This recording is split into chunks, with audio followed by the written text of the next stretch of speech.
연구 계획서를 쓸 때는 인용 표시하더라도 우리 이 한 문장을 그대로 복사하면 안 돼요.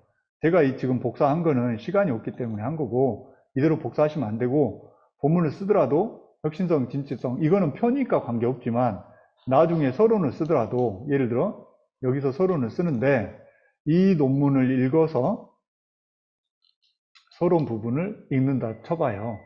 그러면 서론을 읽을 때 여기도 뭐 최근 기업의 경영 환경은 ICT 기반으로 뭐 어쩌고 저쩌고 기업이 주어진 환경에서 일단 이 문제 제기를 장황하게 좀 설명하고 있을 거예요.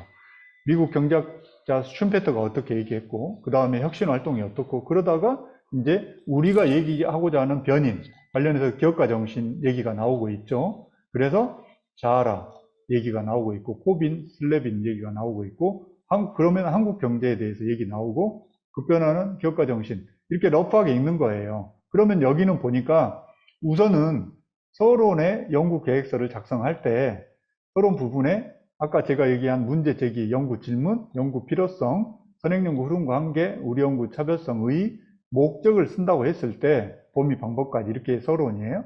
그러면 우선 연구 목적 쉬운 것부터 쓰세요. 그러면 서론을 쓸 때도 이 논문을 봤더니 항상 논문의 항상 연구 목적은 서론 맨 뒷부분에 있어요. 별도로 이렇게 소제목이 있든 이 부분에 쓰든 간에. 그러면 여기 보면 본 연구의 목적은 기업가 정신과 경영 혁신 활동이 중소기업 경영 성과와 사업 만족도에 어떤 영향을 미치는지 분석하는 거. 이게 독립변인, 종속변인 관계 매개 조절까지 설명하고 있어요.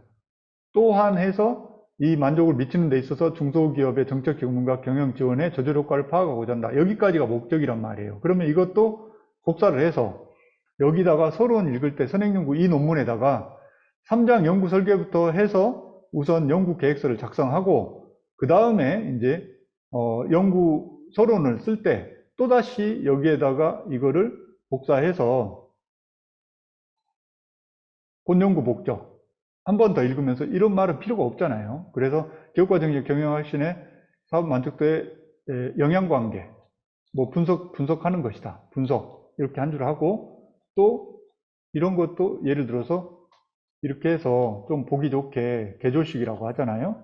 이렇게 정리를 해 놓는 거예요. 내가 나중에 보고자 하는 소스로 쓰는 거예요. 소스로. 그래서 기업과 정신 경영활동 만족도의 영향 관계에서 예를 들어 관계에서 조절 효과 파악 이렇게 정리를 해놔요.